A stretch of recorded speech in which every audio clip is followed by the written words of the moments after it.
Agenda Nacional les llega en vivo de lunes a viernes de 11 de la mañana a 12 meridiano y es grabado y retransmitido de 12 a 1 de la madrugada por esta misma emisora. Se transmite en la costa este de los Estados Unidos de América por el canal 513 de Time Warner en los estados de Nueva York y New Jersey y por el canal de AT&T para los estados de Massachusetts y de Maine y las ciudades de Nueva York, New Jersey y Boston.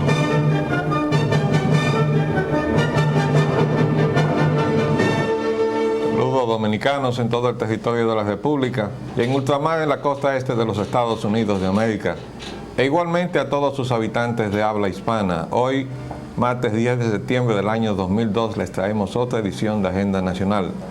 Este programa sustenta los valores de la libertad y la democracia y el derecho de los dominicanos y los latinoamericanos al desarrollo económico y social con apego y respeto a los principios de soberanía y autodeterminación que sustentan y hacen posible la convivencia pacífica de pueblos y naciones, para identificar y analizar los obstáculos que han impedido e impiden que alcancemos la condición de vida y la felicidad a las que somos acreedores. Les habla Leopoldo Espaillat Lanita y para llevar adelante este programa contamos, como siempre, con la ayuda y colaboración de nuestro amigo, el licenciado Roger Orlando Piña. Muy buenas, Roger. Muy buenos días, muy buenos días. Vamos a entrar enseguida con nuestros temas. No, antes yo quisiera acusar recibo de este mensaje electrónico que me mandó José Pichardo, el amigo José Pichardo, con información sobre las elecciones de mayo 16. Aquí está el cómputo que él hace, que creo que es de interés general, en donde se ve, acérquense más por favor, que se pueda leer. Bueno, ahí se ve la votación. Votaron por el PRD 20.5%, por el PLD 13.9%, por el PRSC 11.8%, por otros partidos 22%, se abstuvieron de votar 51.6%. No, por otros partidos 2.2%, ¿no? 2.2%. Entonces, dice aquí la inmensa mayoría. Él dice que además hubo ciertas distorsiones, que eso hubiera llegado al 54.3%. La abstención. La abstención. De modo que ahí está esa información útil para todos nosotros. Y damos las gracias a José por mantenernos al día con esos numeritos. Vamos a ver. Ahora adelante. Tema. El alza del pan. El pan popular se vende a $1.50. Los consumidores y algunos comerciantes rechazan el alza del precio del popular alimento. Bueno, yo le tengo un recado al amigo presidente Hipólito Mejía de mi mujer, Vanessa, que le manda a decir que cuando se va a pagar con $1.50, o sea, con $2, no te devuelven porque no hay 50 centavos. Los 50 centavos no están en circulación. El resultado es que el pan no va a costar $1.50, porque te van a cobrar $2 y te van a devolver una menta, que es lo que hacen en los supermercados, porque no hay fiscalización. Yo quiero decir, te puede tramitarle ese recado bien intencionado que le manda a hacer Vanessa al amigo Hipólito, que en Estados Unidos te devuelven a uno hasta el último centavo.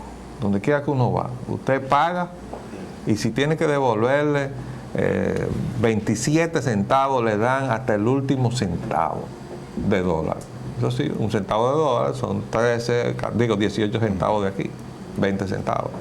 Bueno, pero a usted le devuelven el último centavo.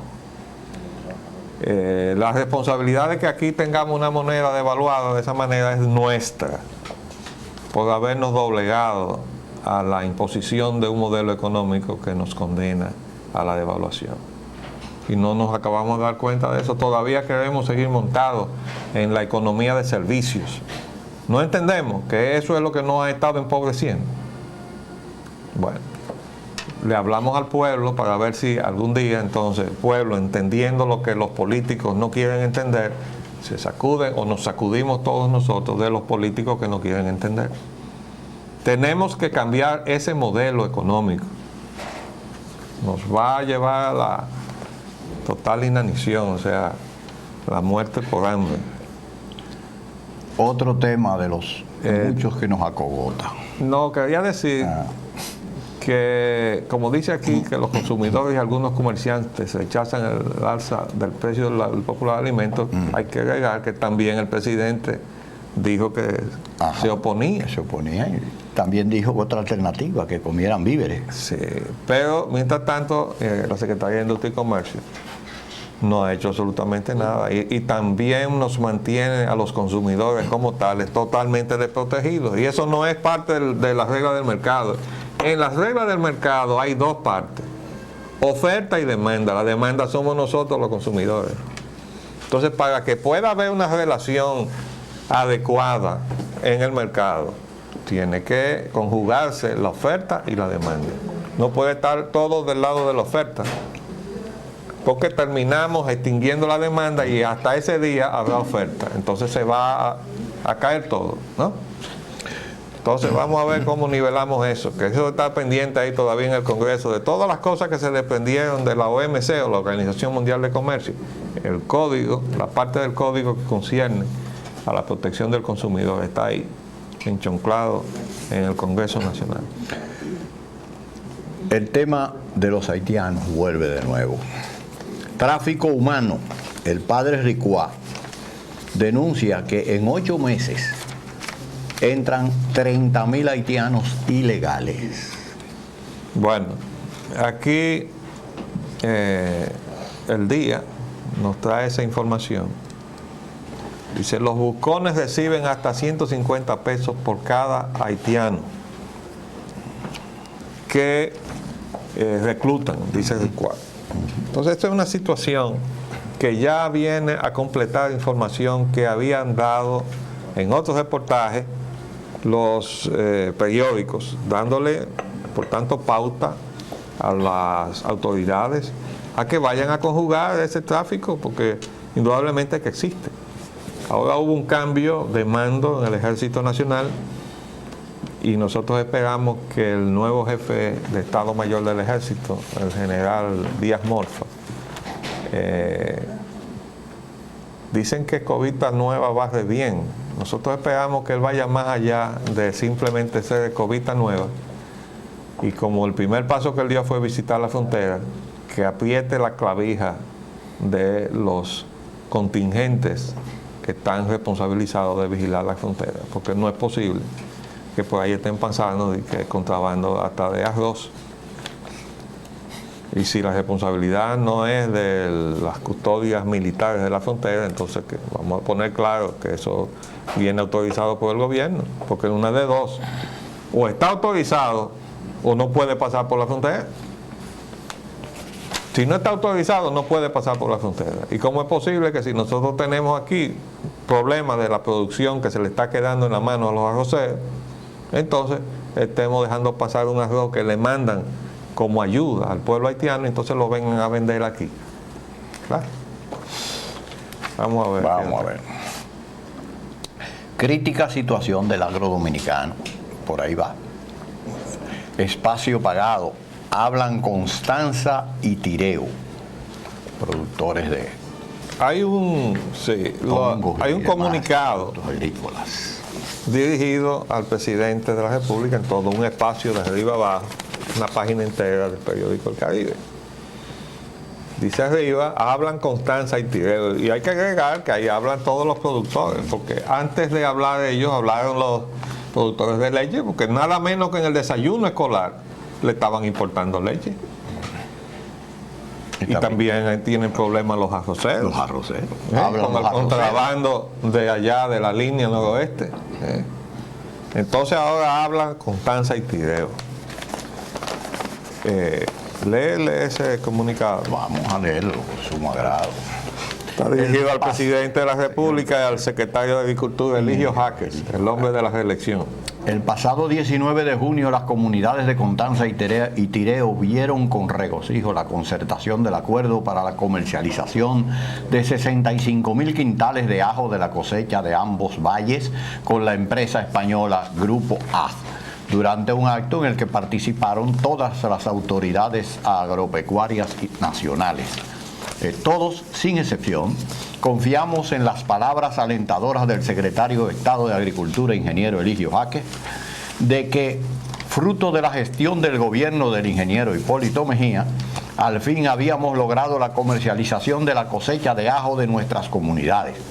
Sin embargo, a más de 2 meses del inicio de este acuerdo, la empresa Grupo A no ha cumplido con la totalidad de los pagos, quedando pendiente la suma de 50 millones de pesos.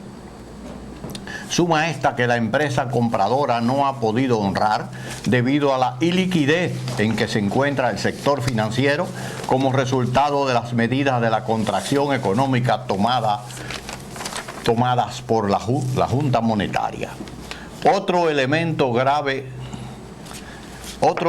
agravante para la comunidad es que desde el inicio de nuestra cosecha, los mercados han estado abarrotados por el ajo extranjero introducido al país ilícitamente. En vista de lo anterior, solicitamos al honorable señor presidente ingeniero Hipólito Mejía, que junto al secretario de Agricultura, ingeniero Eligio Jaque, con la promesa tanto vendida de que este iba a ser un gobierno para el campo, que logren que las restricciones del circulante afecten a los sectores inflacionarios y especuladores y no al campo, que muy poco afecta la tasa del dólar. Que controlen una vez por todas al contrabando, que se ha convertido en el cáncer del sector productivo nacional, aplicando la ley 3489 de 1953, que sanciona el delito de contrabando y el de la comercialización de productos de contrabando. Cosa aún nunca vista en la historia de nuestra justicia, a pesar de los reiterados reclamos de todos los productores agropecuarios nacionales. Bueno, ahí está la voz de los productores. Esperamos haber contribuido a que le llegue al señor presidente de la República. Ese es su sector, señor presidente. Vamos a ver si le llega. La tasa de cambio, el dólar vuelve a bajar 5 puntos hasta colocarse a 18.45 por 1. Bueno, la inyección. Bueno, sí, dice al que paciente estaba en 18.50 y le metieron 20 millones y bajó 5 puntos. ¿Qué te parece? Bueno, a ese ritmo no llegará jamás a volver a hacer lo que estaba. Bueno, eso es. Y van a seguir, llevándoselo. Más, pero como eso es lo que se quiere. Subiendo más que lo que baja. Eso es. Temas nacionales. La crisis eléctrica. César Sánchez. Bueno, estos son 2 titulares de ayer. Uno es cuando César Sánchez dice que el gobierno autorizará aumento en la tarifa de energía eléctrica y que los precios del petróleo influirán en los ajustes del servicio, y fue cuando le dijimos, bueno, ya el presidente no tiene que hablar, ya usted dijo, ¿verdad? Pero eso no se ha pagado ahí. El superintendente de electricidad, que por cierto no está en el país, yo me encargué ayer de averiguar, no sé si fue que llamó por teléfono o si había dejado esta declaración antes de irse. Él parece que tiene problemas familiares que lo mantienen fuera del país. Dijo eso, alza en la factura de energía, llega en el peor momento, y además que la condición acordada era que para eliminar el subsidio había que modificar la indexación. Y la fórmula de fijar. De modo que se llegara a un precio que fuera justo para el consumidor. De lo contrario, sostenemos nosotros aquí, el gobierno, el Estado, está obligado a subsidiarle al consumidor la energía. A todos, porque ahora se está hablando de vamos a subsidiar una parte, pero vamos a castigar la otra. Vamos a seguir leyendo para ver los titulares que siguen ahora. La tarifa eléctrica costará el doble.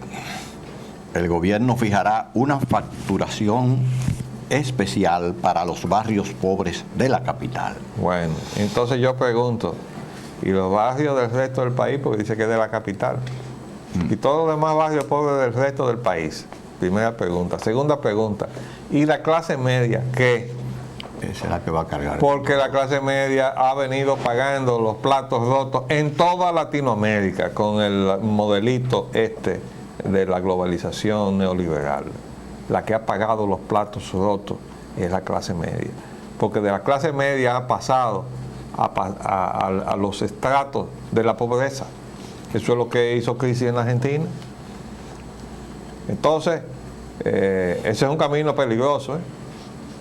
no juguemos con eso porque la clase media ha sido históricamente el estabilizador político de las sociedades donde hay inequidad. ¿Por qué? Bueno, porque en la medida en que usted le deja abierta la esperanza al que está abajo de que puede pasar a la clase media en sus distintos estratos, bueno, usted le deja abierto un camino que no sea de meterse a delincuentes. Y si usted sigue empujando, como decíamos el otro día, si aprietan demasiado la tuerca, corren el riesgo de correr las roscas. Entonces estamos corriendo las roscas de la democracia en América Latina, apretando la pobreza y apretando la clase media. Además recuerden que cada vez que se va a hacer uno de estos ajustes económicos, inmediatamente se piensa en los salarios de abajo. Entonces el salario mínimo se sube y entonces viene una especie de compresión, ¿no?, de los salarios intermedios, porque el de abajo comienza a subir, pero al de en medio no le hacen nada, y llega un momento, y eso sucedió aquí, que el que barre en una oficina gana igual que un oficinista, porque a base de subirle al que barre y de no subirle al oficinista, el oficinista terminó ganando igual que el que barre. Esas distorsiones se produjeron aquí, aunque se ha hecho después un intento de corregirlo. Siempre el que está en el punto intermedio ha perdido mucho más que lo que se le ha entregado en términos de rectificación salarial. Vamos a hacer un paréntesis y volvemos en unos minutos.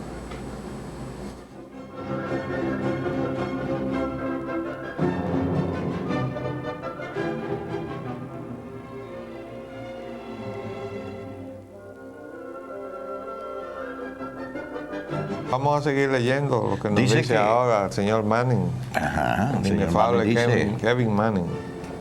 La tarifa eléctrica costará el doble. El gobierno fijará una facturación especial para los barrios pobres. Dice el señor Kevin Manning, sin subsidio, contrario a lo que ya dijimos ahora mismo, la factura será 15% superior.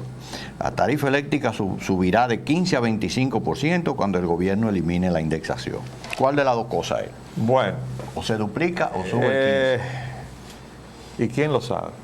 Eso es una buena respuesta. Yo creo que aquí nadie sabe los efectos que va a tener dejar sueltos en este mercado a estos señores que han venido a expoliarnos. Ese fue el Acuerdo de Madrid.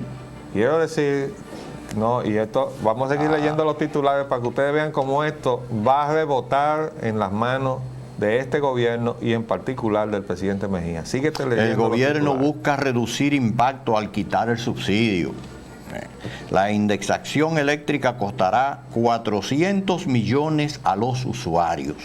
El gobierno tratará de que el aumento de la tarifa de la luz no afecte alrededor de 700,000 familias. Pobres de todo el país, ni al sector industrial. Espérate un segundito. La Constitución de la República prohíbe la discriminación de todo tipo. Entonces, cuando usted hace una selección y dice, la energía le va a costar poco a esta gente y a esta gente, y a esto que lo arrastre, se lo lleve Bijú. Sí. Entonces, eso es discriminación. Eso está prohibido por la Constitución de la República. De modo que la energía tiene que costar lo mismo para todos. Claro, usted puede decir la energía comercial. Y entonces todos los comerciantes tienen la misma tarifa. La energía industrial tiene esta tarifa y todos los industriales tienen la misma tarifa. Y la energía residencial tiene esta tarifa y todas las residencias tienen la misma tarifa. Si no, se cae en la inconstitucionalidad. Vamos a seguir leyendo. El presidente había anunciado el fin del subsidio hace 13 meses. Bueno, ese es un recordatorio que ya comienza a pellizcar al presidente. ¿Por qué?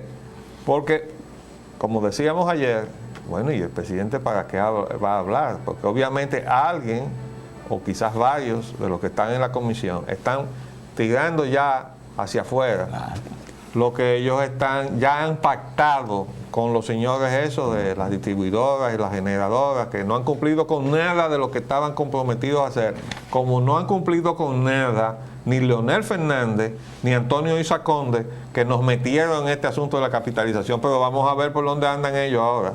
Vamos a seguir leyendo. Sería un error del gobierno no bajar los precios de la energía eléctrica. Ya ¿Quién ese es un dijo trabajo que trae el periódico hoy, que ya le está diciendo, después de haberse pronunciado ayer la organización, la Federación de Comerciantes, diciendo que están a la espera de que baje la energía, ¿verdad? Y entonces los que están filtrando la información le están diciendo todo lo contrario, aunque el rango va desde un 15 a un 25% a 100%. Bueno, pero eso lo que está diciendo es que hay una expectativa general en el país de que eso no sea así. De modo que cuando eso sea así, y eso es lo que están diciendo la gente que está negociando, que ya han preparado todo para que el presidente anuncie que eso va a ser así, lo que están preparando el escenario de un desastre político al presidente de la República. Pero vamos a seguir leyendo porque hay una cosa, yo escuché hoy en la mañana a Radamés Segura, que lo estaba entrevistando Luisín Mejía. Y la posición de Radamés Segura es la misma que vamos a leer ahora de Leonel Fernández, diciendo, no, pero este gobierno tiene que decir que todo está bien, o si no, tiene que cuestionar esto y debió haberlo hecho antes, no ahora. Cosa que nosotros le estamos diciendo desde que se puso ahí el gobierno, o se aposentó el gobierno en el poder. Se lo estamos diciendo. Usted tiene que cuestionar lo que encontró, presidente. Usted tiene que cuestionar todo lo mal hecho que usted encontró, presidente. Usted tiene que hacerle pagar lo que hicieron, lo que se fueron, señor presidente. Como no se hizo, y él llegó al nivel incluso de la imprudencia protegiendo a estos señores, se comprometió él mismo. Ahora esta gente le está jalando. Oigan lo que dice, oigan lo que se atreve a decir este señor. Leonel ve complicidad del gobierno si hubo estafa en la capitalización de la Corporación Dominicana de Electricidad. Es decir, ya este señor, que sabe que tiene la soga rastra, él y Antonio Saconda y todos los que metieron a este país en ese asunto, dice, si me jalan por ahí, yo voy a jalar a este gobierno también. Claro, él tiene razón en decir, bueno, este gobierno dejó esta situación 2 años y bueno, se ha hecho, y es verdad que ha mejorado para los beneficiarios de esta lotería condiciones que las que le había dejado el otro gobierno, que fue el que le facilitó todo. Y entonces César Sánchez y el grupito que viajó a España y Estados Unidos se encargó de perfeccionarle el asalto que nos habían hecho. Y eso es verdad, Bueno. Lo que quiere decir que si el presidente va a cuestionar todo esto, también va a tener que cuestionar cosas que ha hecho su propia administración y gente suya, que además hay que decir que el señor César Sánchez tiene que dar muchas explicaciones a este país, porque todavía no ha explicado la denuncia aquella que llegó aquí con gráfica de una casa que, de acuerdo a quienes enviaron ese material al buzón de mi residencia, cuesta 30 y pico de millones de pesos. Una residencia del señor administrador de la sede. Él tendrá que explicarle al país de dónde sacó él esa suma de dinero, estando él al frente de negociaciones tan delicadas donde hay tanto dinero, y de repente él, que no tenía un centavo ayer, ahora tiene una casa de 30 millones. El que tiene una casa de 30 millones tiene mucho más dinero. Es decir, tú tienes 30 millones congelados en una casa. Bueno, supongamos que no sean 30 millones, que sea la mitad. El que tenga una casa de 15 millones tiene mucho dinero en otro sitio. El señor César Sánchez le debe esa explicación a este país y a este programa. Le pusimos este programa a su disposición. No nos contestó. Le pedimos que nos conteste.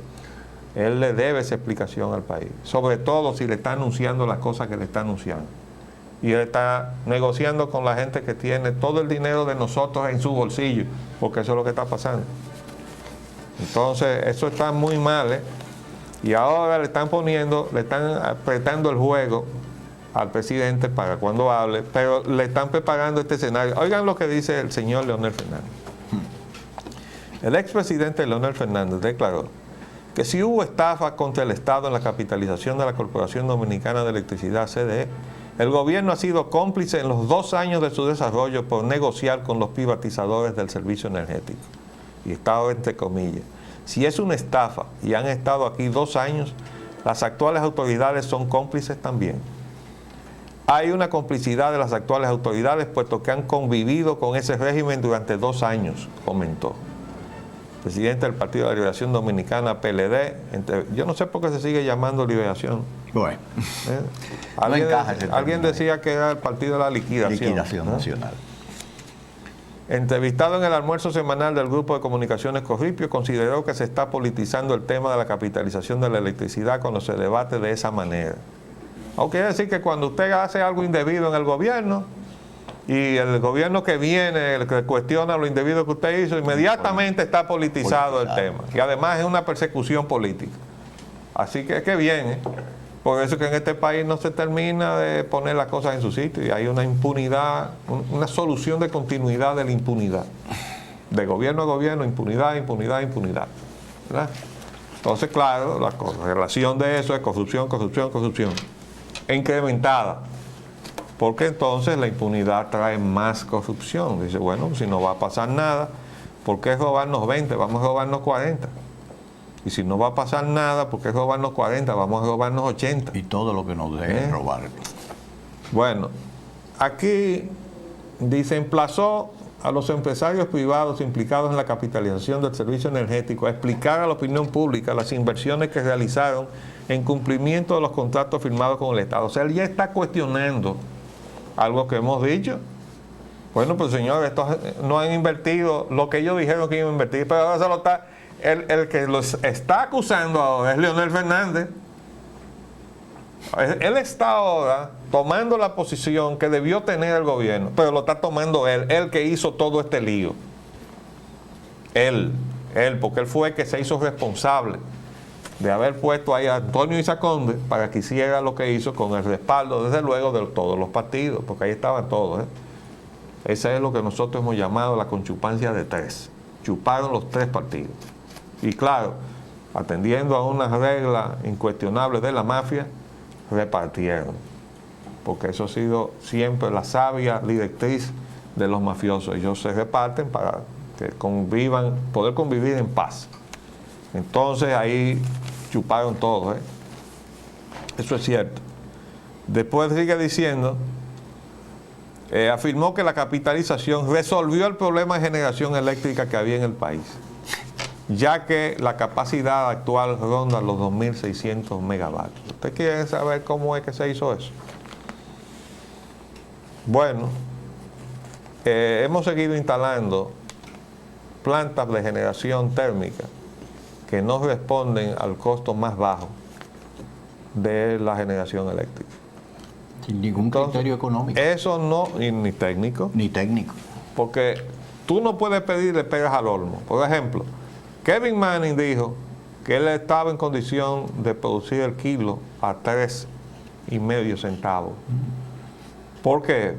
Porque iba a producir con carbón. Claro, los otros inmediatamente saltaron, entonces Kevin Manning recogió lo que dijo. ¿Por qué? Bueno, porque los otros no pueden generar ese kilo a ese costo con el combustible que usan o con la tecnología que usan. Con el tipo las dos cosas de usina que tienen. Entonces, hay una disparidad técnica que engendra una disparidad económica, pero nosotros no tenemos la culpa de eso. Quien tomó la decisión de que las plantas Itabo fueran de carbón es este que está sentado aquí hablando hoy, siendo secretario técnico de la presidencia en el gobierno de Antonio Guzmán. ¿Para qué? Para darle al país la versatilidad, la flexibilidad de usar el combustible que en el mercado en ese momento o en un momento determinado fuera el más económico. Bajó el fuel oil y subió el carbón, pues usamos fuel oil. Subió el fuel oil, bajó el carbón, usamos el carbón. Eso fue la previsión que nosotros tuvimos cuando tomamos esa decisión. Entonces el señor Kevin Manning, ya lo he relatado, se atrevió en un programa de televisión, con la mala suerte para él que yo estaba ahí, a decir que habían invertido $1 millón en hacer la conversión de las Citados al carbón. Yo digo, pero señor Manning, qué extraño que usted haya dicho eso, porque esa decisión la tomé yo en el año 78. De modo que a los que están hurgando todo lo que se ha hecho, que revisen muy bien los números que está diciendo el señor Manning. Entonces ahora, dice el señor Leonel Fernández, que la capitalización resolvió el problema de la generación eléctrica. Después dijo algo más, Dijo que el incremento en la capacidad de generación sin que el gobierno haya puesto un centavo ha sido fruto de la capitalización. Pero ustedes saben quién ha puesto todos los centavos del mundo. Nosotros. El pueblo dominicano. El pueblo dominicano. Los contratos que nosotros teníamos con la CDE fueron traspasados de manera ilegal a estos señores. Averigüen a ver, y pregúntese usted mismo, amigo televidente, radio oyente, si usted traspasó el contrato que usted tenía con la CDE. O si le preguntaron si O quería si siquiera le traspasarlo. preguntaron si usted lo quería traspasar, ¿verdad? Y siguió hablando este señor. Manifestó que los apagones no se deben, como ocurría en el pasado, a falta de planta para generar, sino que es un problema financiero, en parte debido al precio del petróleo. No, señor. Debido a que usted dejó suelto de pies y manos, con unos contratos amañados, a esos señores para que hicieran con nosotros lo que les diera la gana. ¿Por qué? Porque hay manos metidas, que son las que hay que buscar. Porque ahí, todas esas cosas y esos contratos y esas negociaciones aparentemente tontas, encubren corrupción. Entonces eso es lo que este gobierno no quiso hacer. Ahora ojalá lo haga en este momento. Y averigua cuáles son las manos que se metieron ahí a buscar lo suyo. Juzgando, revisando. Pero yo espero, no voy a seguir leyendo todo lo que dijo este señor, pero yo invito a que ustedes busquen el Nacional del viernes en la tarde. A mí se me había pasado, tengo que agradecerle a mi esposa que me dijo, ¿leíste lo que dijo Leonel? Digo yo, no, dije, pues búscalo. Y efectivamente me puse a buscar los periódicos del fin de semana y ahí encontré esta declaración. Claro, el presidente le contestó. Aquí yo tengo, en el día de ayer, dijo Mejía, capitalización de la CDE es muerto histórico de Leonel. Es un muerto que nos va a estar pesando a nosotros por el resto de nuestra existencia. Y dice que la privatización de los ingenios es otro muerto del PLD. Que esa es una respuesta a lo que dijo Leonel. Pero yo espero que el presidente no se quede ahí. Y lo que yo estoy viendo es que la gente del PLD están asustados, ellos están como esperando un tablazo. Y ojalá que este gobierno no sea de los que amagan y no dan. Bueno, las expectativas que se había levantado el pueblo dominicano con este gobierno era precisamente de que el muerto histórico de Leonel no lo quitaran de encima. Entonces lo pusieran en su caja y lo enterraran. ¿Usted me entiende lo que le estoy diciendo? Junto con todos los responsables. Con los responsables del cadáver. Pero no ha sido así. Han dejado el muerto ahí en la sala de la casa. Bien. La crisis del régimen de seguridad social. El Consejo de Gobierno analiza inicio de la seguridad social. La Asociación Dominicana de Igualas Médicas y los administradores de riesgo de salud cree que no es posible aplicar ahora la seguridad social. Entonces hay un espacio pagado que esa misma asociación ha publicado. También está la Asociación de Farmacias y Laboratorios, que ya también ayer se pronunció en ese sentido, y muchas otras sectores del mismo sector de salud. Bueno, yo quería decir, pero precisamente he sacado de mi maletín la Constitución de la República, pero mañana se lo voy a leer. El artículo 8, inciso 17, porque ahí está la obligación del Estado de darle seguridad social a los dominicanos y darle salud también. Entonces eso de convertir los hospitales en negocios, de que usted todo mundo tiene que pagar y esto va a salir de la Secretaría de Salud Pública porque esto va a constituir una entidad y una cosa, todo eso que está en esa legislación disparatada con que no quieren dormir, porque lo que nos están metiendo es un modelo de una sociedad rica que tiene problemas allá, O sea, la seguridad social tiene problemas en los Estados Unidos. Y ha ocasionado ese enorme déficit a que yo me referí el otro día cuando le traje el último balance de lo que está debiendo el gobierno de los Estados Unidos, la deuda del gobierno de los Estados Unidos, que pasa de los 6 trillones, 180 billones y no sé cuántos millones. Eso está, gran parte de esa deuda es el desempleo, el seguro de desempleo y también la atención médica y toda una serie de prestaciones que se han generalizado y que han permitido muchísimos delitos. Tengo entendido que ha habido fraude Enormes, de miles de millones de dólares. Hay solo un médico, para mencionar uno, y usted me permite brevemente, hay solo un médico nacionalizado norteamericano de origen cubano que está todavía en España, porque tenía 3 nacionalidades, la española, la cubana y la norteamericana, que sobrepasa los $1.000 millones que ¿Uno están. solo? Ese para mencionar es, pero después de ahí hay cientos que han hecho ese tipo de fraude a la seguridad social. Por cierto, que una de las cositas que todavía no están para que funcione el sistema de seguridad social es que el sistema de informática no está instalado. Y ustedes quieren que le diga algo. Ross Perot hizo su fortuna resolviéndole a los Estados Unidos, al régimen de seguridad social de los Estados Unidos federal, el problema que supuso instalar un sistema de informática. Entonces Ross Perot, con un equipo, le dieron respuesta al lío que tenían para poder administrar todo el sistema de seguridad social. Y por ahí comenzó él a incrementar su fortuna porque fue de estado a estado instalando Se hizo multimillonario por eso. todos los mecanismos y las bases de datos para poder administrar la seguridad social en los Estados Unidos, porque ellos se encontraron con una situación muy parecida a la de aquí. Ahí está la ley, pero no la podían llevar adelante porque no tenían los mecanismos administrativos, le faltaba apoyarse en la informática, porque solo la informática puede permitir que eso marche. Sobre todo allá en Estados Unidos, hay una población de 287 millones de habitantes. De lo que están cubiertos por la seguridad social, no más de un 8 o un 10%, algo así. Está bien, pero calcula un 10% de 287, estamos hablando de 25 millones, 25, o 26 o 27 millones.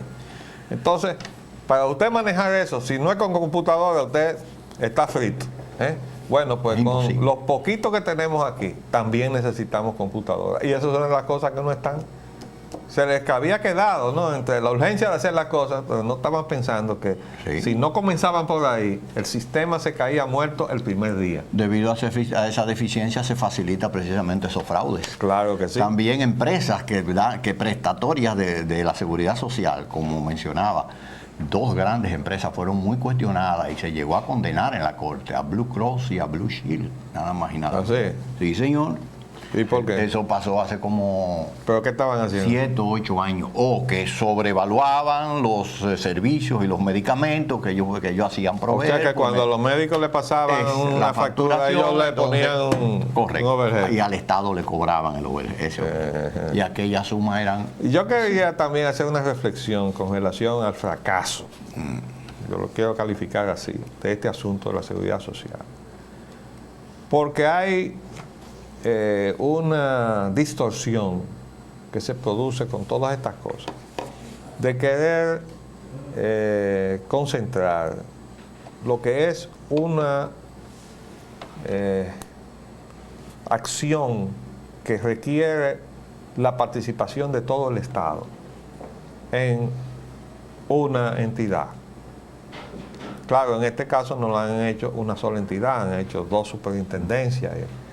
Pero la seguridad social, que es el derecho del ciudadano al retiro, a la vejez, o sea, cuando usted sale ya de la actividad, porque ya el cuerpo no le da, porque a nadie puede retirárselo forzosamente mientras tenga salud y energía y su cabeza funcione bien, ¿verdad? Porque eso es matarlo en vida. Entonces, mientras la salud de la persona se lo permita, bueno, pues debe estar en condición de trabajar y debe tener oportunidad. No está en condición de ello, bueno, entonces debe tener la seguridad de que no va a pasar hambre, que no se va a morir, que sus enfermedades, que son propias ya de la edad, no estarán desatendidas porque no tiene con qué. Eso es seguridad social. Entonces, ¿a dónde están los recursos para hacer eso en esta sociedad? No está. Entonces, nos estamos precipitando a hacer cosas para las cuales no está preparada la economía del país, porque este es un país de grandes marginaciones.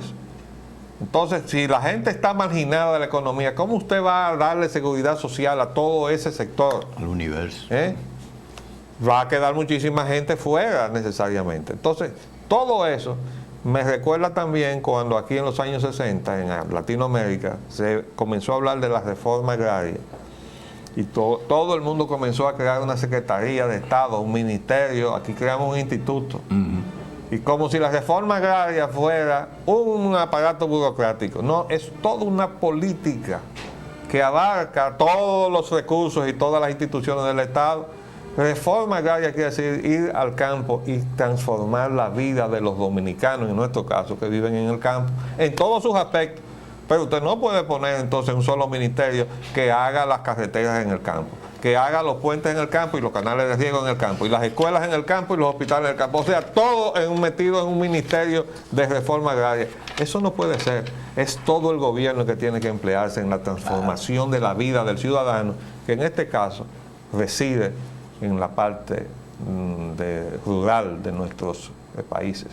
Bueno, se nos terminó el tiempo en el día de hoy, pero volveremos mañana, día 11 de septiembre, aniversario de ese nefasto atentado que se produjo en Estados Unidos, no solamente contra Nueva York, sino también contra el Pentágono, y también aparentemente existía otro atentado contra la Casa Blanca. Mañana vendremos a ayudar a conmemorar, es decir, a recordar ese día funesto. Vamos entonces a despedirnos hasta mañana, si Dios así lo permite, y les hablamos Leopoldo Espaillán Anita. Conjuntamente con ese día funesto tenemos también que conmemorar otro día funesto para América Latina. Y Roger Ogando. Hasta luego. Agenda Nacional les llega en vivo de lunes a viernes de 11 de la mañana a 12 meridiano y es grabado y retransmitido de 12 a 1 de la madrugada por esta misma emisora. Se transmite en la costa este de los Estados Unidos de América por el canal 513 de Time Warner en los estados de Nueva York y New Jersey, y por el canal de AT&T para los estados de Massachusetts y de Maine y las ciudades de Nueva York, New Jersey y Boston.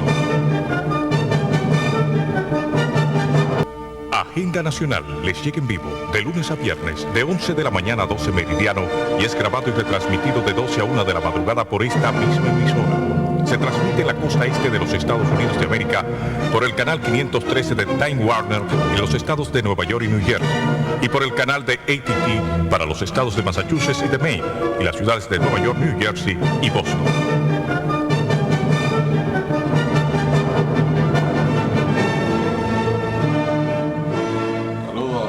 En todo el territorio de la República y en ultramar en la costa este de los Estados Unidos de América, e igualmente a todos sus habitantes de habla hispana. Hoy, miércoles 11 de septiembre del año 2002, les traemos otra edición de Agenda Nacional.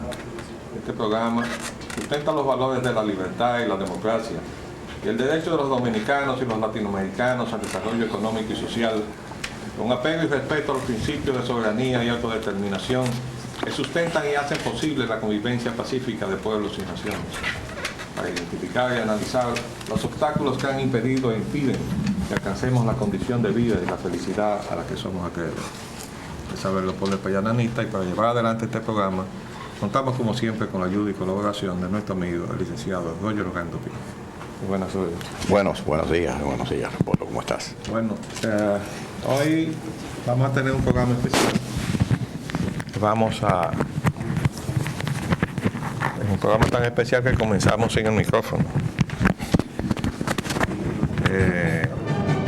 Un programa que va a tener énfasis en el 11 de septiembre, en ocasión de los atentados que se produjeron el año pasado en los Estados Unidos de América.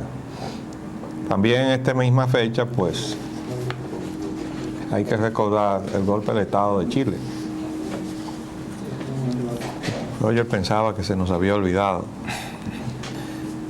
Me equivoqué. Pero hay que introducir, aunque sea brevemente, un punto previo que ayer se nos quedó porque sencillamente no lo podemos dejar pasar. En este punto previo, que es el aeropuerto del Cibao, salió esta nota en el periódico Diario Libre ayer. Aquí abajo. Dice, la niebla en aeropuerto Cibao da problemas. Y dice lo siguiente. La aerolínea North American Airlines decidió suspender sus vuelos nocturnos hacia el Aeropuerto Internacional Cibao debido a las dificultades que presenta esta terminal aérea por la gran capa de neblina que se forma en horas de la noche. Esto ha motivado que varios vuelos hayan tenido que ser desviados hacia Santo Domingo o Puerto Plata. El coordinador de la línea, Giovanni Santos, informó que el vuelo nocturno de los sábados se realizará los domingos. El último problema se presentó la madrugada del domingo, cuando un avión de Aeromar no pudo aterrizar en Santiago y fue enviado a Puerto Plata. Bueno, aunque esté feo, esto va dirigido a Agripino Núñez Collado, que él ha sido el motor de ese disparate ecológico, ese desastre ecológico, disparate económico y desastre ecológico, que es el aeropuerto de Cibao, porque los daños que hizo, remover toda esa capa vegetal ahí en Licey para sembrar ahí un relleno, para poder poner esa pista encima, para que ahora resulte que no hay seguridad para los vuelos, cosa que se lo advertimos, por eso hoy tenemos que decirle, se lo dije. Entonces nadie quiso escuchar, tampoco el presidente Hipólito Mejía quiso escuchar, porque para sorpresa nuestra respaldó eso, cuando el ejemplo que él sigue, que es el de don Antonio Guzmán, debió ser el de no apoyar ese disparate. Pero el presidente Mejía se dejó llevar, sabe Dios de quién, y apoyó eso. Ahora resulta que se está dando lo que dijimos. Y dijimos, las aerolíneas tendrán la última palabra. Cuando tengan que decidir entre una operación con todas las garantías de seguridad de aproximación por la cabeza de pista que tiene el aeropuerto de Puerto Plata y este que tiene la montaña, la cordillera septentrional ahí de frente, que cuando venga la neblina es un riesgo enorme, vamos a ver a dónde escogen las aerolíneas para hacer sus operaciones. Bueno, ahí está. Evidentemente estos son los resultados de una imposición contraviniendo el raciocinio técnico aeronáutico. Esos sectores que impusieron la construcción de ese aeropuerto en ese lugar sabían, porque se les había advertido de que toda esta situación se iba a presentar con el tiempo y en el desarrollo de las operaciones. Ya se ha incurrido en grandes pérdidas a las líneas aéreas y las líneas aéreas no van a continuar en esa actitud. Van a decidir en forma ya categórica operar a otros aeropuertos con destino al que estaba previsto aterrizar y llegar allí, porque el hecho de desviar un avión de un punto que estaba preestablecido hacia otro, ya eso significa económicamente unos perjuicios. No, entonces, y la seguridad no, trastorno también para quien tenía que enlazar con otro vuelo. Con otros vuelos y con otras operaciones. Bueno, ya tendremos tiempo de analizar bien todo este disparate. Vamos nosotros a lo que es el día de hoy. Reflexiones ante los atentados del 11 de septiembre, fecha de hoy. El ambiente interno actual en los Estados Unidos. Primera dama de Estados Unidos insta a apagar los televisores en esta fecha. El New York Times dice, encuesta New York Times CBS, encuentra intranquilidad en la lucha contra el terror y preocupación sobre la guerra contra Irak. El libro sobre conspiración en septiembre 11 saldrá a la venta en los Estados Unidos, eso anuncia CNN. El 11 de septiembre reforzó a Bush, pero ahora empieza a darle la espalda. Fíjense, en esta primera parte que hemos calificado o titulado el ambiente interno actual en Estados Unidos, estamos viendo una contradicción entre la recomendación de la primera dama, Laura Bush, que le dice al pueblo norteamericano, apáguenle los televisores, no le pongan a sus hijos en la vista y en su cerebro la imagen del desastre del 11 de septiembre del año pasado, porque hay que superar eso. Es decir, el pueblo norteamericano no puede vivir bajo el miedo de lo que pasó, que desde luego fue algo pavoroso. Se trata de un crimen que nosotros rechazamos quien quiera que lo haya hecho. No podemos de ninguna manera justificar el terrorismo. Nosotros rechazamos el terrorismo. Entendemos que es una cobardía sacrificar vidas de personas inocentes. Si usted va a la guerra, usted está luchando contra su enemigo, que es el soldado que está del otro lado.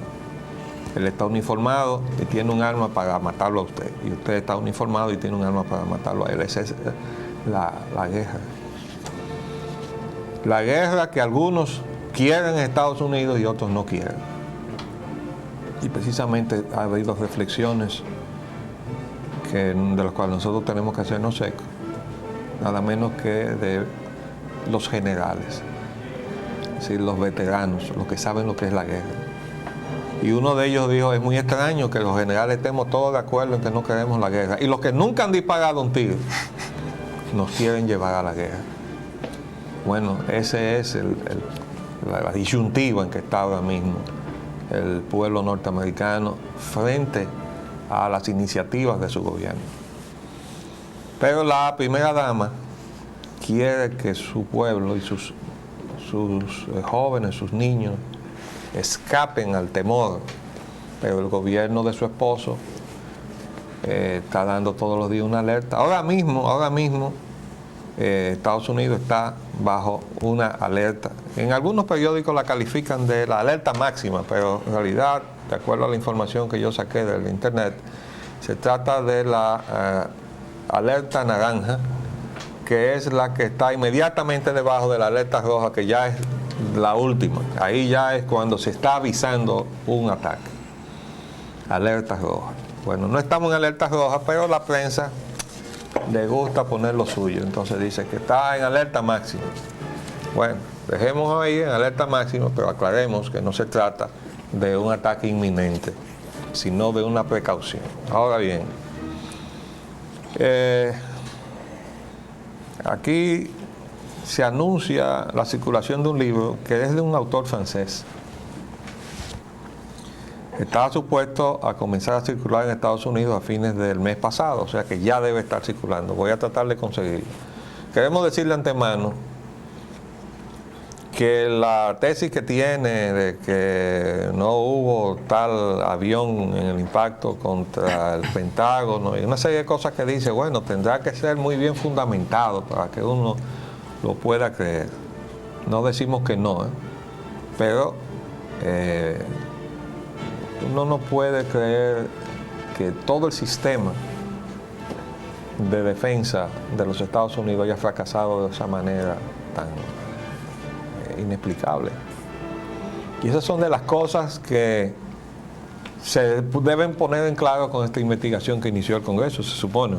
Bueno, ha tratado el Congreso de llevar a cabo, hacia adelante, mejor dicho, esta investigación, pero el Congreso parece estar encontrando también algunos escollos para avanzar. Sin embargo, yo estoy seguro que terminará por esclarecer bastante esta situación y, como usted dice, lo va a efectuar. Hay dos aspectos ahí, porque una cosa es el fallo de la inteligencia. Mire, óigame esto. Yo le he mencionado en otra oportunidad, pero vean esta película. Se llama El Camino al Paraíso, ¿verdad?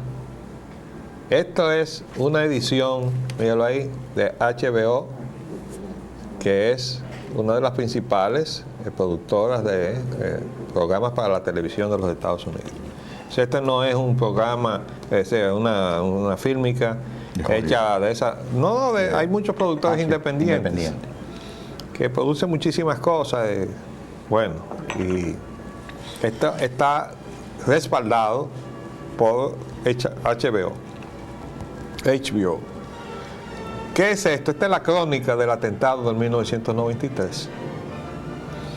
Y entre las cosas que dice esta película, que es prácticamente un documental, y el que dice, y las cosas que dice este otro libro, que es un libro que yo me leí sobre el terrorismo religioso, en todas partes. Este señor que está en el centro aquí, ese es Timothy McVeigh, este es Osama Bin Laden, este es el terrorista japonés, su nombre se me escapa, porque hay terroristas en todas partes. Entonces, por cierto, que una de las cosas que más me ha llamado la atención, y nos hicimos eco hace unos días sobre ello, es que atraparon a un fulano que tenía en los Estados Unidos un arsenal para atacar, es un judío, dice, capturado con un arsenal, míralo aquí. Eso salió en el periódico El Caribe y dice aquí abajo, agencia F, ¿lo ven ahí? Miami. Yo no encontré esta información en ningún medio norteamericano. Oigan esto. Dice, los árabes también corren peligro. Un médico detenido bajo la acusación de planear atentados contra objetivos islámicos en Florida tenía en su casa suficientes explosivos para destruir el complejo de apartamentos de 200 unidades en que vivía, dijo ayer la policía. Robert Goldstein, detenido ayer viernes de madrugada en el condado de Pinellas, en el suroeste de la Florida, poseía además 40 armas, entre ellas ametralladoras de calibre 50 y rifles de alta precisión, unos 30 artefactos explosivos, granadas y una bomba elaborada con gasolina, informaron las autoridades. Goldstein planeaba atentar contra varias mezquitas y contra un centro educativo islámico, dijo la policía. Y por ahí sigue. Pero eso no estaba en los medios norteamericanos. Solo sacó la agencia F, que es, ¿cómo se llama? Española. Sí. Y lo reprodujo el periódico El Caribe. Entonces, estas son de las cosas delicadas de la situación en que se está viviendo en los Estados Unidos, que no pueden ser atizadas. Junto con esa información preocupante está esta otra, que también nos hicimos eco el otro día, que habíamos advertido entre las cosas que van a respingar ahí adentro, si se parcializa el gobierno de Estados Unidos en el conflicto de Irak, en contra de Irak, es decir, con la iniciativa de generalizar incluso en conflicto con el mundo árabe, digo es que adentro hay gente que cree en la religión islámica, musulmana. Entonces aquí está David Farrakhan, que es un representante de un sector radical de los negros de los Estados Unidos. Ahí está en una reunión, aquí se ve, en Washington. Y entonces dice aquí, alrededor de 3.000 estadounidenses negros se dieron cita ayer en el Mall de Washington para pedir al gobierno federal reparaciones monetarias por los daños sufridos por sus antepasados esclavos. Oigan bien, ellos no van a pelear con el asunto de Irak, sino que crean otra situación conflictiva, pero que desde luego tiene su razón en lo otro, entendemos nosotros. Pero lo que nos preocupa es la agresividad que muestran estos pronunciamientos. Oigan esto, porque hay que recordar y hacer reconocimiento que en aras de la reconciliación interna de los Estados Unidos, el presidente Clinton tuvo a bien hacer una ceremonia donde se planteaba una especie de reivindicación histórica a los negros por la esclavitud de que fueron objeto, ¿verdad? También hay que decir a Clinton que también fue a Centroamérica y pidió perdón por la influencia que Estados Unidos había tenido en todo el desastre el genocidio que se había producido en Centroamérica, específicamente en El Salvador y Guatemala. Por el adiestramiento que la Escuela de las Américas le ha dado a los militares latinoamericanos para hacer precisamente eso, ¿verdad? En el supuesto de una guerra prácticamente de tierra arrasada aquí en Latinoamérica contra el extremismo comunista en aquella época. Ahora resulta que los mejores aliados son los comunistas, ¿no? Bueno, pero hay que reconocer que Clinton pidió también perdón en nombre de la sociedad norteamericana por haber contribuido a ese desastre. Hay que decir que los Estados Unidos ha manifestado lo que son los verdaderos símbolos de una sociedad democrática. Cuando el gran poder del norte pide así humildemente perdón, reconociendo lo que hicieron a los pueblos pequeños y hambrientos, miseriosos de Centroamérica, diciendo nosotros hemos hecho daño y pedimos perdón por lo que hicimos, o decírselo a los negros, que siguen siendo una minoría en Estados Unidos, aunque ya tienen muchas reivindicaciones. Pero también hay que recordar que James Carter, Jimmy, perdió la posibilidad de ser reelegido porque entregó el canal de Panamá. Eso no se lo han perdonado nunca. Pero ese canal tenía que ser devuelto a Panamá porque hay que decir que Panamá es una provincia de Colombia Y el gobierno de entonces en Estados Unidos promovió la separación de esa provincia del territorio de Colombia para firmar los acuerdos que ya estaban previamente pactados de abrir un canal por ahí, que no lo iban a conseguir con el gobierno de Colombia. Entonces le quitaron el territorio. Bueno, surgió Panamá, ya eso es historia y eso es un hecho consumado.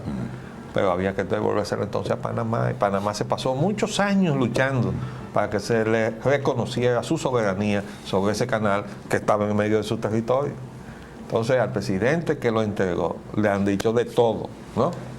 Se lo dijeron entonces, pero además él perdió la posibilidad de reelegirse. Bueno, hay que decir que esa no es la única muestra, sino que en una fecha más reciente, el Congreso de los Estados Unidos reivindicó al inventor del teléfono, que era un pobre inmigrante italiano que llegó a Estados Unidos, aquí en un señor que se llamaba Graham Bell, que debe pasar ahora a la galería de los delincuentes, les robó su invención. Entonces Graham Bell pasó a todos los anales de la historia de la ciencia y del avance de la tecnología como el inventor del teléfono, y resulta que era el gran ladrón del invento de otro, pero el Congreso de los Estados Unidos, y eso es lo que engrandece a las instituciones, hizo la reivindicación que tenía que hacer históricamente, reconociendo que el verdadero inventor era el otro señor que desafortunadamente su nombre no lo puedo recordar porque desde muchacho me enseñaron que había sido el otro, el delincuente de Graham Bell, el inventor. Bueno, pero entonces lo han puesto las cosas en su sitio.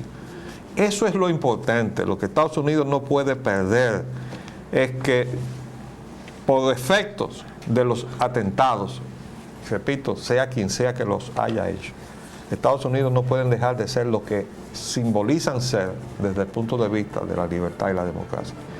Pero bueno, vamos a seguir analizando todas estas cosas. Hay muchas cosas, porque por ejemplo este libro examina las relaciones de Bin Laden y la familia Bush. Ya no se trata de que Bin Laden trabajó para la CIA cuando Estados Unidos estaba apoyando la lucha del sector que estaba tratando de sacar a los rusos del territorio de Afganistán. Entonces Bin Laden era el gran aliado de los Estados Unidos. Y entonces recibía recursos, tecnología, le enseñaron cómo hacer terrorismo los expertos de la CIA. Y entonces Bin Laden aprendió todo eso.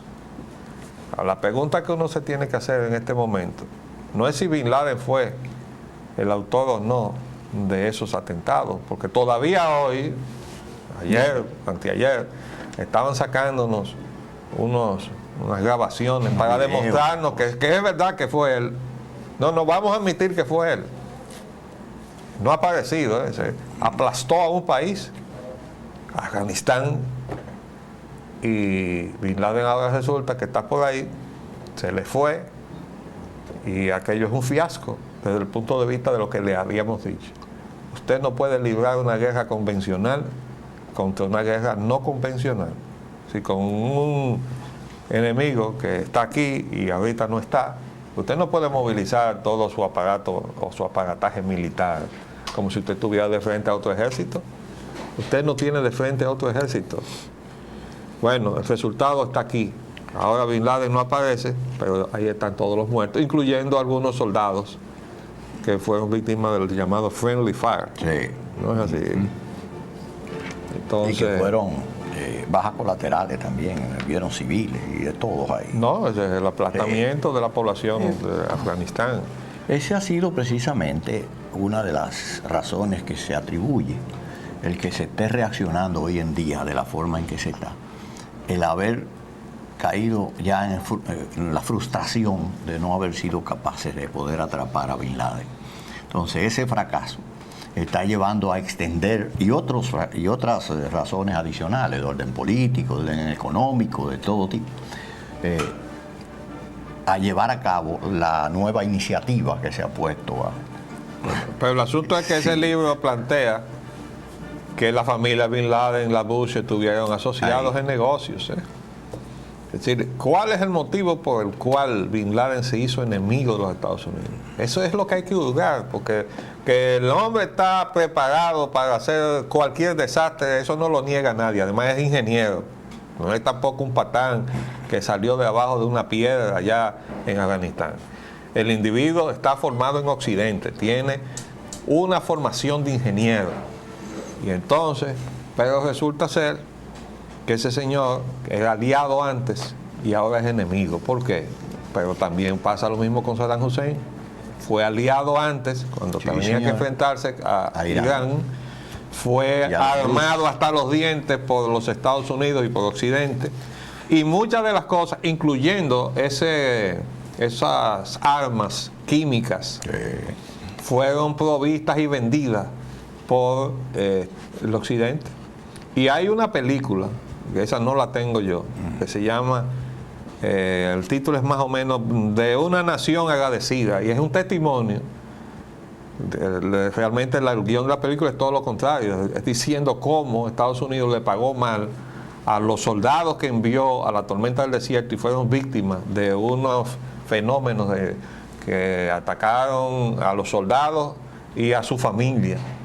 Y entonces se negaba, no tienen nada. Y se mantuvo durante mucho tiempo un velo de misterio. Entonces ahí condición patológica. Se dice, y además yo lo saqué del internet también, un informe escrito, de que eran armas químicas. Y la razón por la cual siempre se negó que los efectos que estaban sufriendo los soldados norteamericanos era producto, y su familia, era producto de esa contaminación, era porque la pregunta es ¿quién se lo vendió? ¿Quién se lo proveyó? Nada menos que Estados Unidos y Occidente. Dice esa película y ese testimonio que está en el internet. Quiere decir que hay muchas cosas, y recuerden lo que le conté de las expresiones de Ross Perot con relación a la venta de tecnología de punta, ¿no? La más sofisticada, a Saddam Hussein en materia de informática. Entonces todo eso está. Vamos a hacer un paréntesis y volvemos en unos momentos.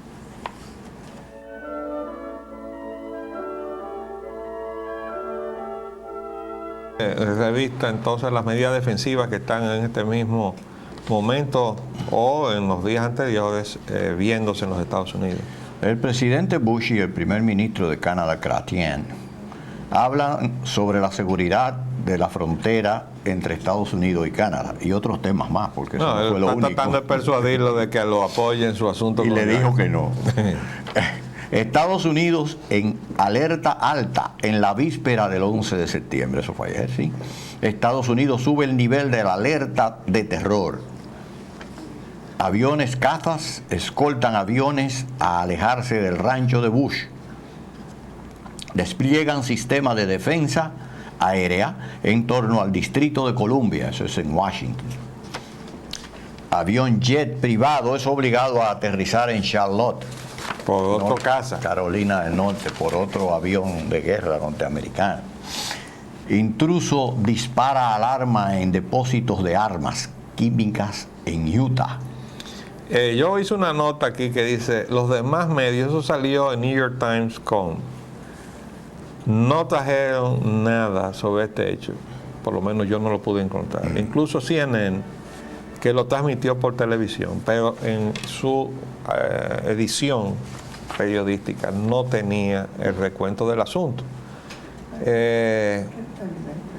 Pero bueno, uno se pregunta, ¿y cuánto estará costando mantener todos esos aviones volando? No, y todo el aparato de seguridad que se ha montado. No, y esos aviones volando, porque la gasolina... Tremendo. Gasolina no, ellos consumen... De todo, el gasoil, eso es Avjet. Sí. El querosene, el combustible que usan los aviones jet es el mismo querosene que usan en las lámparas, querosene. Durante los días previos a esta fecha y por los días, unos cuantos días subsiguientes, el costo va a ser muy alto. Las libertades públicas. No, la cuestión es de cierta importancia por el hecho de que obviamente entre las cosas que fallaron era que los atentados del 11 de septiembre, esos aviones debieron haber salido e interceptar en un tiempo que no se dio. O sea, ellos no llegaron a tiempo. Habían entrado en un espacio restringido. Se supone que aquello todo es una cosa perfecta. Sí. y tienen pantallas enormes de radar siguiendo cada cosa, cada puntito. ¿Qué es eso? ¿Qué es tal cosa? Procedimiento de alarma y Está desviado, inmediatamente interceptarlo. No, resulta que llegaron a su destino, produjeron su objetivo de destrucción y llegaron tarde entonces los aviones. Ya todo estaba consumado. Ya estaba consumado. Las libertades públicas que también han sido víctimas en gran medida de toda esta situación. La campaña antiterror cobija abusos de derechos humanos. Y dice CNN también que la Universidad del Estado de Luisiana destituye al director de entidad biomédica de esa universidad ligada a la investigación del Anthrax. Eso tiene una repercusión también en persecución, porque se trata de un profesor que tiene una ascendencia árabe. Y entonces ya se está dando una persecución y una sospecha. Todo el que tiene ascendencia árabe ahora mismo está bajo sospecha en los Estados Unidos. Eso es peligroso, ¿eh? Es peligroso, y si eso se mantiene o se incrementa, va a haber problemas muy serios de gobernabilidad en los Estados Unidos. Sobre todo si en el conflicto de Sharon con Arafat, el gobierno de los Estados Unidos sigue la política de apoyar abiertamente a Sharon en contra de Arafat, de todo lo que Sharon está haciendo en contra del pueblo palestino, que ya él la tiene, es una cuenta vieja que tiene con Yasser Arafat, pero la está pagando el pueblo palestino. Todas las cosas que a Sharon se le ha ocurrido hacer. Entonces, está atizando eso, su repercusión interna. Eso es la parte que se está dejando de lado, y eso es sumamente peligroso. Todo nace ahí, a mi juicio. Muy humilde, por cierto. Los dos siguientes puntos creo que ya lo habíamos comentado, ¿verdad? Sí. Entonces vamos a entrar inmediatamente y directamente los verdaderos héroes. Quebrantos pulmonares pueden forzar el retiro de 500 bomberos de la ciudad de Nueva York, además de los 370 que murieron. Sí, esto realmente hay que decir que uno tampoco se explica cómo es que a estos bomberos se les permitió trabajar en condiciones tales. Así es. Porque esto significa que van a morir más jóvenes. Enfisema. Esto significa que van a morir más jóvenes. Pero ¿por qué se les permitió trabajar sin los equipos que podían protegerles? Porque tiene que haber los equipos para impedir que la tarea valerosa que estaban haciendo metidos ahí, porque cualquier cosa le podía caer encima. No ya al final, cuando ya todo había pasado, sino porque comenzaron a hacerlo desde el principio, y por eso hay ¿cuántos muertos fue que perdieron ahí? 370 los bomberos nada más. La policía perdió 74. Exactamente. Entonces, ahora hay 500 y pico que se van a retirar porque están quebrantados por la forma, las condiciones que tuvieron que trabajar. Bueno, estos son los verdaderos héroes, los que murieron, y estos que se tienen que ir ahora más jóvenes, a morirse más jóvenes en su casa. Eso hay que reconocérselo. Conflicto en ciernes con Arabia Saudita. Bueno,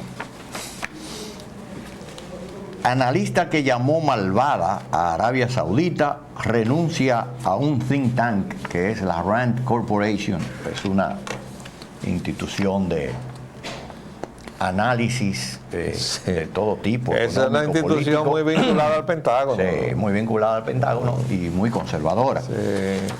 Entonces, una analista de las que trabajaba allí parece que llamó malvada a Arabia Saudita, y la RAND, para cuidarse un poquito de las repercusiones políticas, pues la despidió. Pero dice aquí en este reportaje, oficialmente estoy renunciando. Quiere decir que lo despidieron. Bueno, oficialmente renuncia. Sí. Y dice que el tipo que se llama Murawiek declinó contestar preguntas sobre las razones por qué estaba abandonando esa posición en la organización RAND. Pero las personas que están familiarizadas con la situación dicen que la organización RAND o la corporación RAND estaba profundamente avergonzada, ¿no? Se sentía muy mal con la controversia que había provocado esta intervención, esta charla, que algunos funcionarios de la RAND consideraban extremadamente desbalanceada. El problema no es que esté desbalanceada. Miren lo que yo saqué del internet. Miren esto. Los sauditas bloquean acceso a campos de gas. Ustedes recuerdan que de las cosas que decía el tipo ese que ahora lo han hecho renunciar, es que los sauditas son enemigos nuestros. Esa es su afirmación peregrina. Están financiando el terrorismo. Bueno, ¿y qué culpa tienen los sauditas de que Osama Bin Laden haya sido originalmente ciudadano saudita? Haya nacido ahí, ¿verdad? Y fue también beneficiario del estatus económico que había adquirido su padre dentro del reino, ¿verdad? Saudita.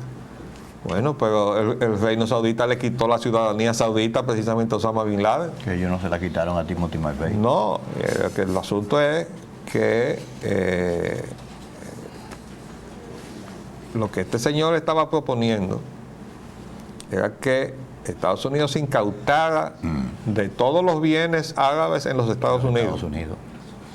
Y que sus tropas fueran a apoderarse de los campos petrolíferos de Arabia Saudita. Eso era lo que estaba proponiendo el tipo este que ahora de que renuncia, ¿no? O lo han hecho renunciar. Eso tuvo su reacción, ¿verdad, arquitecto? No, de parte de los sauditas. Pero además los sauditas estaban retirando sus capitales. Miren lo que dijeron, bueno, vamos a poner la barbita en remojo. Y los sauditas tienen unos cuantos miles de millones en los bancos norteamericanos. No solo que tienen propiedades allá, sino que en bancos que seguramente no están en Estados Unidos, están los certificados del Tesoro, de la deuda del gobierno de los Estados Unidos, que varios gobiernos, pero sobre todo el de Reagan y también el de Bush, obligaron a todos los árabes, como también a los japoneses, a comprar certificados de Tesoro de la deuda del gobierno de los Estados Unidos. De esos 6 trillones, que leímos 210 billones y unos 447 millones y unos pesos más, unos dolaritos más. Pero eso está cubierto con certificados que se le hicieron comprar a esos países árabes para poder tener el efectivo, ¿no? Entonces resulta que si ellos en esos certificados van a las bolsas de valores y los tiran de golpe y porrazo, ¿qué ustedes creen que va a pasar? Pues el colapso del dólar. Entonces, esta gente que está en eso,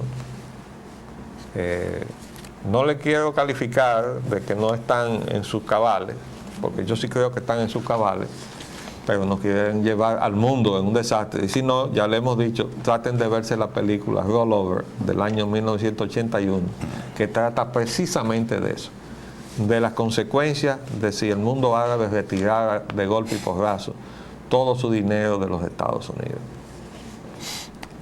Ahora uno se pregunta, ¿qué vino primero?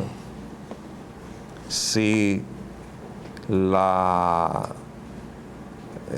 pretensión de accesar a los campos de gas y la negativa de los sauditas para que eso trajera como consecuencia la charla esa del señor de la RAND Organization o Corporation, o si fue al revés, que la charla ha originado que ahora los saudíes cierren el acceso a sus campos de gas, sobre todo después que le anunciaron el propósito de incautarse los bienes y de que por la fuerza militar se apoderara los Estados Unidos de los campos petrolíferos de Arabia Saudita.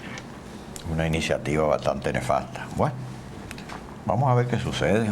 Los planes de Estados Unidos contra Irak. Scott Ritter, que fue uno de los miembros, creo que el vicedirector de las comisiones que investigaban a Irak, investigó a las naciones, por parte de las Naciones Unidas, a Irak, descarta el informe sobre Irak. Antiguo inspector de armas, Irak no es una amenaza, dijo él, que había estado allí, él estaba ahí adentro. Y yo agregué que lo escuché por la televisión retar al senador presidente de la Comisión de Inteligencia, decir, vamos a un debate televisado en los Estados Unidos, y yo le apuesto que lo voy a ganar. No hay ninguna razón para esta histeria que se está ejerciendo. Dice, y no le estoy dando ninguna carta de buena conducta a Saddam Hussein. Claro. Estoy diciendo que no hay ningún motivo para llevar al mundo a esta situación de guerra. Eso es. Y yo no hablo virtualmente, yo estaba Ahora, allí. vamos a ver por qué, ¿verdad? Hay esta actitud con Irak. Sigue Estados leyendo. Unidos mantiene su posición de atacar a Irak. El primer ministro Tony Blair de Inglaterra ofrece un apoyo total a los planes del presidente Bush con respecto a Irak. El Congreso de Sin Estados embargo, el Congreso... Pero el Congreso de los Estados Unidos está escéptico sobre la necesidad de atacar Irak. Eso- Ok, ahora vamos a ver por qué creemos nosotros que hay todo ese propósito. Léete el próximo El título. precio del petróleo sube por el temor a un ataque a Irak. Bueno, Qué ahí bien, está. qué bien. Pero óigame bien, la falta de visión que se tiene sobre estas cosas. Lo único que le está faltando a una economía postrada como es la economía de los Estados Unidos es que se le dispare el precio del petróleo. Ah, pero entonces hay unas compañías que van a ganar mucho dinero en un periodo muy corto de tiempo, porque la expectativa de lo que puede suceder si se va a una guerra con Irak ha disparado en los mercados bursátiles el precio del petróleo. Y cuando eso se retroalimente a la economía de los Estados Unidos, ¿qué creen ustedes que va a pasar? ¿Y qué creen ustedes que va a pasar con la industria de transporte aéreo si sube el precio del petróleo y eso repercute en el precio del jet o el combustible En el jet? encarecimiento de las operaciones, el costo operacional. Y tienen cómo absorber ahora el incremento del precio del Si combustible. están ya en quiebra. Entonces, Todas. vamos a ver, señores, es que estas cosas no se pueden manejar como se han estado manejando. Yo no sé de dónde sacaron al señor Volkovich, ese, el que tienen ahí de segundo al mando en el Departamento de Defensa detrás de Rumsfeld, pero esa mutual, bueno, Parece que en el señor presidente de los Estados Unidos, Bush, ellos encuentran un terreno fértil y mucha receptividad. lo que es ese par con la condoleza, Es un trito muy bueno. esa muy vino de Chevron. bueno. De Chevron, imagínese usted. Esa pasó directo de la empresa Chevron a el consejero de seguridad. Todavía huele a gasolina. Segunda mitad. Perdón. Reflexiones sobre el acontecimiento. ¿Dónde está Bin Laden? Sí, bueno, hay varios. Se hizo enemigo. Sí. Bueno, ya usted había Mira, dado mira algunas esto, mira esto. premisas. Ese titular. A un año, ¿verdad? Después, Bin Laden no aparece en ninguna parte. ¿No? Aquí hay otro. Miren esto. A Bin Laden se lo tragó la tierra. Han convertido a ¿verdad? Bin Laden en un Robin Hood. Pero está vivo, porque ellos están sacando unas grabaciones donde Bin Laden aparece diciendo, yo soy el responsable de eso, yo fui el que hizo eso. Y nosotros le decimos, pues nosotros estamos de acuerdo, ya no nos demuestren que él fue el culpable. Ahora, explíquennos por qué Bin Laden se ha hecho enemigo de los Estados Unidos. Fue porque su padre tuvo un accidente muy peculiar volando su avión jet, su Learjet, sobre los territorios norteamericanos. Uno. Mientras mantenían negocios con la familia Bush. Y porque El su hermano. hermano mayor, que fue el que asumió la responsabilidad de los negocios de la familia, volando también su avión jet en los Estados Unidos, también tuvo otro accidente. Fue por eso que el señor Osama Bin Laden se hizo enemigo de los Estados Unidos. O fue porque, y como se han traducido en varios trabajos de los cuales vamos a venir a discutir con ustedes, que existía un plan de apoderamiento del petróleo del mar Caspio, que está más allá de la zona donde se está explotando el petróleo y que se está sacando a Occidente a través del Golfo Pérsico. Pero para sacar ese petróleo que está más allá y del cual hay varias compañías norteamericanas que tienen asegurada su explotación, necesitaban pasar a través de Afganistán para poder traer oleoductos y gasoductos hasta el Golfo Pérsico. Y todo eso estaba planificado, y además hay otro trabajo que dice que la agresión a Afganistán estaba planificada mucho antes de los atentados del 11 de septiembre. ¿Cómo se explica? Bueno, aquí dijimos nosotros que nosotros sabemos por libros que hemos leído, entre ellos uno muy interesante del periodista Bob Woodward, uno de los dos que echó a Nixon en el pozo, ¿no? Relata en un libro que se llama The Commanders, los comandantes, cómo funciona el Pentágono. Y dice ahí que toda la organización estratégica bélica de los Estados Unidos está dividida en zonas, en regiones, al frente de los cuales hay un general de 4 estrellas. Entonces, cada uno de esos generales de 4 estrellas tiene planes contingentes de intervención militar o invasión de todo y cada uno de los países que están en su área. Por eso ahí hay planes de contingencia para invadirnos. En una gaveta nada más hay que jalarlo. Invasión, el plan de invasión de la República Dominicana. ¿En qué tiempo podemos estar allá? 2 horas, 4 horas. Todo eso está ahí. Entonces, es posible que dentro de esa forma de dominar al mundo, que se ha abrogado Estados Unidos al punto de que lo que antes era una especie de brazo ejecutivo de las Naciones Unidas, de repente con la actual gestión del presidente Bush, hijo, se ha convertido en una iniciativa independiente de Naciones Unidas. Ahí donde parece que ha surgido discrepancia, que se ha desbordado a los medios. Hay varios artículos que tratan el tema de cómo los consejeros que están allí representando el pensamiento de Bush padre están chocando con las decisiones de Bush hijo y con algunos de sus consejeros. Entonces hay una división entre el enfoque de unos y otros respecto del manejo de estas cosas. Pero fundamentalmente no es lo mismo que Estados Unidos apoye a las Naciones Unidas en sus decisiones, a que se abrogue tomar Estados Unidos unilateralmente las decisiones y entonces arrastrar a todos los demás. Y además decirle a las Naciones Unidas, usted no está ahí ya. Y decirle a la OTAN, usted tampoco. Aquí lo que está es la decisión que tome unilateralmente este Estado que se llama Estados Unidos de América.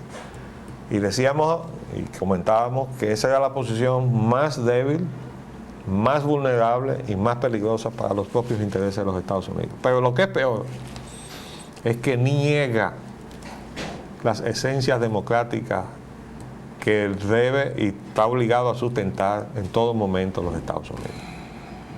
Entonces, si va a actuar como un imperio, va a tener que asumir las consecuencias. Los imperios se destruyen.